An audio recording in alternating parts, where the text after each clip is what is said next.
Questions et réponses sur le bouddhisme. Trin Ding I. Questions et réponses. Où, quand et par qui le bouddhisme a-t-il été créé? Le bouddhisme a été fondé par un personnage historique réel, qui a vécu dans le nord-est de l'Inde vers le 6e-5e siècle avant notre ère. Il s'appelait Siddhartha Gautama, plus tard connu sous le nom de Bouddha, ce qui signifie l'éveillé. Selon la tradition, il était un prince d'un petit royaume situé au pied de l'Himalaya. Vers l'âge de 30 ans, il quitta sa famille et son palais pour partir à la recherche de la vérité, menant une vie d'ascèse et d'errance pendant de nombreuses années. Deuxième, qui fait partie de la communauté monastique, Sangha. Après avoir atteint l'éveil, c'est-à-dire la compréhension profonde des mystères de la vie et de la condition humaine, il parcourut la vallée du Gange pour enseigner sa doctrine, accompagné d'une communauté de mônes appelée Sangha, jusqu'à sa mort à l'âge de 80 ans. En quoi consiste son enseignement? Son enseignement, appelé Dharma, fut d'abord transmis oralement, puis consigné dans un recueil sacré nommé Canon Pali, Tipitaka, composé de 3 parties ou 3 corbeilles. Tripitaka. Le Sutta Pitta, les sermons, le Vinaya Pitta, les règles de conduite, et l'Abhidhamma Pitta, les commentaires et analyses philosophiques postérieures.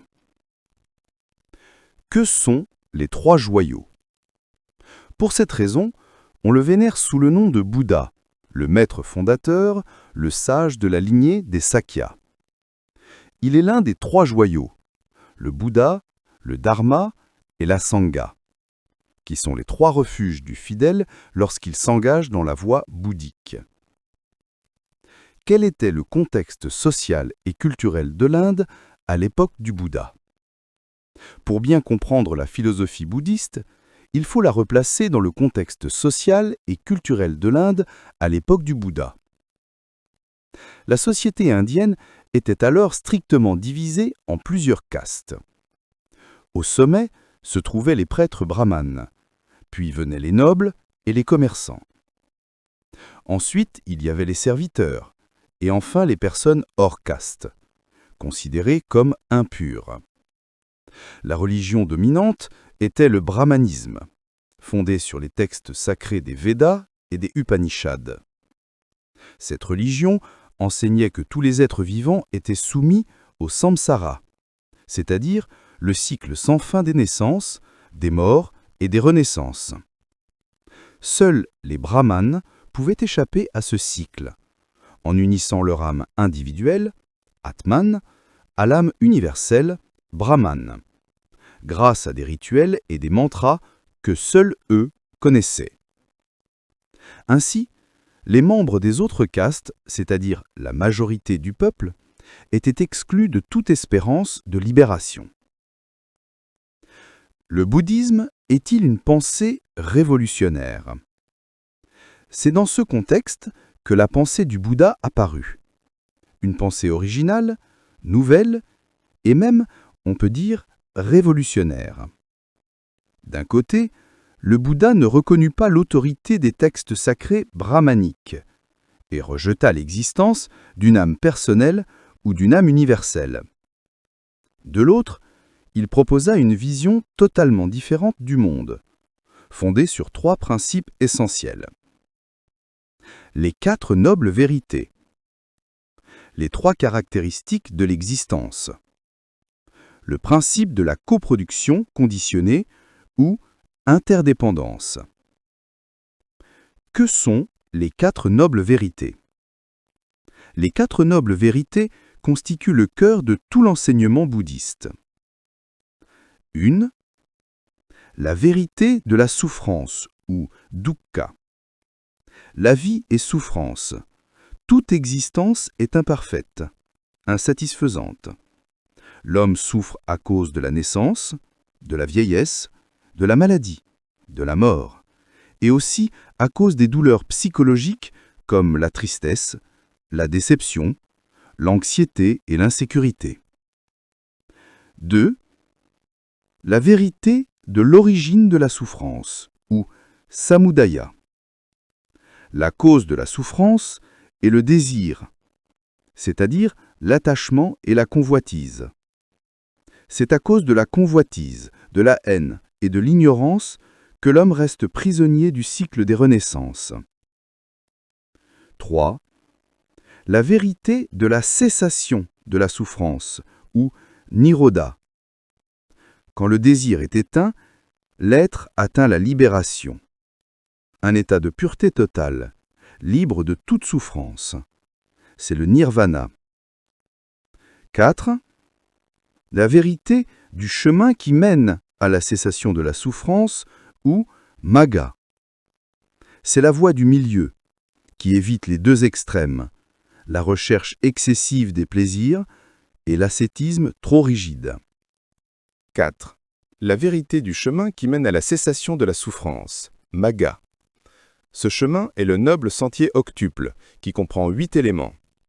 Vision juste, pensée juste, parole juste, action juste, moyen d'existence juste, effort juste, attention juste et concentration juste.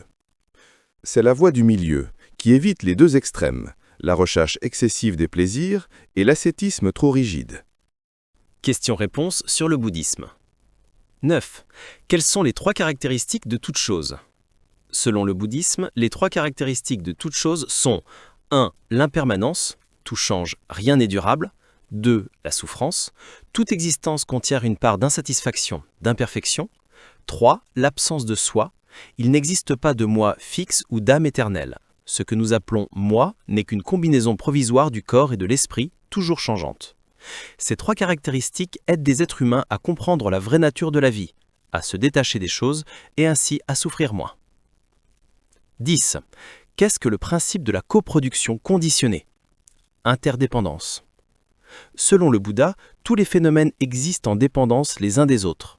Rien n'existe de manière indépendante. Ceci est parce que cela est, ceci cesse parce que cela cesse. Tous les phénomènes se trouvent dans un réseau infini de causes et de conditions sans début ni fin absolu. En comprenant ce principe, on voit qu'il n'y a pas de soi séparé et que nos actes, paroles et pensées influencent les autres. 11. Pourquoi dit-on que le bouddhisme n'est pas une religion?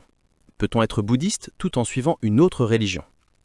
Le bouddhisme n'est pas une religion au sens habituel du mot, car le Bouddha ne se considérait pas comme un dieu et ne demandait pas une foi aveugle. Le bouddhisme est une voie de pratique et d'expérience personnelle, fondée sur la sagesse, la compassion et la mise en pratique, plutôt que sur la croyance absolue ou la révélation. Ainsi, beaucoup de personnes peuvent être à la fois bouddhistes et fidèles d'une autre religion si elles pratiquent dans un esprit de tolérance et de compréhension. 12. Y a-t-il des points communs entre le bouddhisme et les 3 grandes religions monothéistes, judaïsme, christianisme, islam? Le bouddhisme et les religions monothéistes visent toutes à aider les êtres humains à vivre dans la bonté, à éviter le mal et à atteindre la paix intérieure. La différence principale est la suivante. Les religions monothéistes croient en un Dieu créateur et sauveur. Le bouddhisme enseigne que la libération réside en chaque être humain grâce à la compréhension et à la transformation de soi. Ces 2 approches se rejoignent dans l'encouragement à la compassion, à la bienveillance et au pardon. 13. Comment le bouddhisme considère-t-il la mort? Selon le bouddhisme, la mort n'est pas une fin, mais une transition dans un processus infini appelé samsara, cycle des renaissances. Quand une personne meurt, le corps se désagrège, mais l'énergie de la conscience continue et engendre une nouvelle forme d'existence selon le karma, action qu'elle a accumulée durant sa vie. Si le karma est bon, elle renaît dans un monde heureux. S'il est mauvais, elle renaît dans un monde de souffrance. Le but du pratiquant bouddhiste est de mettre fin à ce cycle de renaissance et d'atteindre le nirvana, état où il n'y a plus de naissance, ni de mort, ni d'attachement. 14. Le bouddhisme fait-il une distinction entre hommes et femmes? Dans l'enseignement du Bouddha, tous les êtres sont égaux dans leur capacité à atteindre l'éveil, sans distinction de sexe, de race ou de statut social. Le Bouddha fut le premier dans l'histoire religieuse de l'Inde à permettre aux femmes d'entrer dans l'ordre monastique et de devenir bhikkhuni, nonnes. Cependant, dans beaucoup de cultures asiatiques ultérieures, cette égalité n'a pas toujours été pleinement réalisée. Malgré cela, l'esprit d'égalité du bouddhisme demeure un principe profondément progressiste et en avance sur son temps. 15. Quel est le lien entre la méditation et le bouddhisme? Qu'est-ce que la méditation de pleine conscience? La méditation est au cœur de la pratique bouddhiste. C'est une méthode d'entraînement de l'esprit permettant d'atteindre la sagesse, la paix et la liberté intérieure. Il existe plusieurs formes de méditation, mais la plus connue aujourd'hui est la méditation de pleine conscience, mindfulness. La pleine conscience consiste à prêter une attention totale au moment présent, en observant le corps et l'esprit de manière objective, sans jugement ni attachement. Cette pratique aide à mieux se connaître, à réduire l'anxiété et la colère et à vivre plus harmonieusement avec les autres. 17. Exemple d'application de la philosophie bouddhiste dans la vie moderne, année 2019. Aujourd'hui, l'esprit du bouddhisme est appliqué dans de nombreux domaines. Dans l'éducation, la pleine conscience aide les élèves à se concentrer et à réduire le stress. Dans la médecine, la méditation soutient le traitement de la dépression, de l'anxiété et des maladies chroniques. Dans le monde de l'entreprise, la philosophie bouddhiste aide les dirigeants à cultiver la compassion, l'écoute et l'éthique. Dans la vie personnelle, la pratique de la pleine conscience aide chacun à vivre plus profondément, avec moins de colère, plus de gratitude et de sérénité. 18. Selon vous, quel sera l'avenir du bouddhisme? Le bouddhisme existe depuis plus de 2500 ans et a toujours su s'adapter à chaque époque. Au XXIe siècle, face aux crises environnementales, sociales et spirituelles, beaucoup de gens se tournent vers le bouddhisme comme une voie pour mieux se comprendre et vivre en pleine conscience. Grâce à sa souplesse, à son humanisme et à son harmonie avec la science moderne, le bouddhisme peut continuer à se développer non seulement comme religion, mais aussi comme une sagesse universelle fondée sur la compassion et la connaissance.